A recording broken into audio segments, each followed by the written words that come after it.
25 ماه رمضان بهترین زمان نوشتن آرزوهاست. خودم هم این کار رو هر سال انجام میدم و سال بعد متوجه میشم که به اکثر آرزوهام رسیدم. مخصوصا برای کسایی که بچه میخوان بسیار مجربه.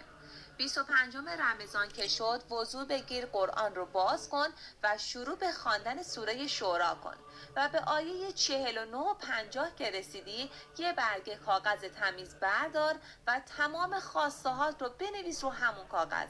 دعا برای دیگران فراموش نشه. بعدش کاغذ رو تا بزن و بذارش توی همون صفحه قرآن و تا سال آینده اون برگه رو از لای قرآن باز نکن. سال بعد 25 رمضان که قرآن رو باز کردی میبینی اکثر خواستهات تیک خورده.